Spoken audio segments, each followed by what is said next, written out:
Gift உண்டு.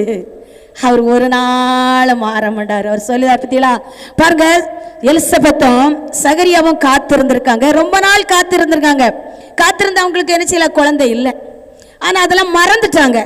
மறந்தவனை தான் தூதர் என்ன செய்தாங்க, சகரியாவே உனக்கு என்ன செய்ய போறேன், தரப்போகிறேன்னு அவங்களுக்கு என்ன செஞ்சுட்டு அதிர்ச்சி ஆயிட்டு. அல்லேலூயா. சும்மா காத்திருந்தது மறந்து போச்சு. இனிமே வயசுலாம் கிட்ட நெருங்கி இனிமே ஆண்டுகிட்ட போய் சேர போறோன்னு ஆகி போச்சு. ஆனா அது மறக்கச்சில திடீர்னு போய் அல்லேலூயா உனக்கு ஒரு குழந்தை தரேன்னு சொன்னா எப்படி இருக்கும், அதிர்ச்சி கொடுக்குமா கொடுக்காதா? இப்ப நீங்க காத்திருக்கீங்க, எதுக்காக காத்திருப்பீங்க? ஆண்டவரே கடத்தோட நான் இருந்தா பரலோகம் என்ன கூடியதுன்னு எல்லாத்தையும் சொல்ல முடியும். நான் பரலோகம் வர முடியாது, நான் என்ன செய்வேன்னு ஆண்டவர்கிட்ட புலம்பிக் கொண்டே இருப்பான். அப்படித்தானே ஆண்டவர் நாளைக்கு வர போறாரு, நாளான இந்த வாரத்துல புது வருஷத்துல வர போறானுங்க.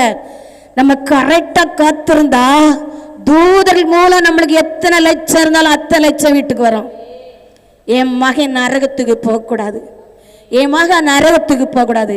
தூதர் வந்து கதவை தட்டுவாங்க, மகளே மகனே ஹல்லேலூயா நீ நரகத்துக்கு போக கூடாது, உன் தேவை எது, உன் தேவையெல்லாம் நான் வச்சுட்டு போறேன்னு போயிடுவாங்க. நீ கடத்தை அடைச்சிட்டு முடிக்கு நன்றி சொல்லி கொண்டு இருக்கும்போது அவர் வருகை வந்துடும். ஆமென். என் இயேசு பெரியவர், ருசிக்கணும், நம்பணும். ஆனா சகரியா விசுவாசம் இல்லைனால ஆண்டவர் என்ன செஞ்சாரு, ஊமையாக்கிட்டாரு.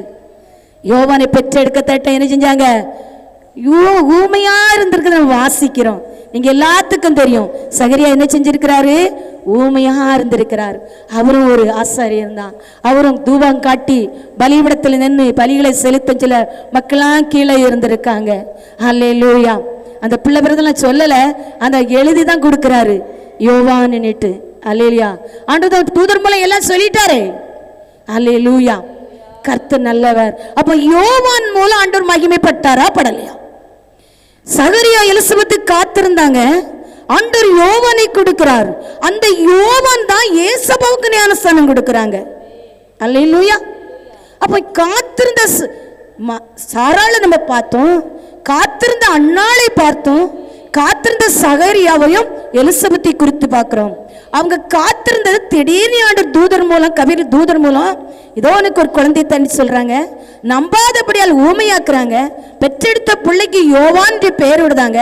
அந்த யோவான் ஒரு தீர்க்கதரிசியாக ஆண்டவருக்கு நினைச்சாங்க. பிள்ளைகளுக்கு மக்களுக்கு ஞானஸ்தானம் கொடுத்தது இல்லாம பரிசுத்தவானுக்கும் ஞானஸ்தானம் கொடுக்க ஒரு பாக்கியம் யோவானுக்கு கிடைத்தது.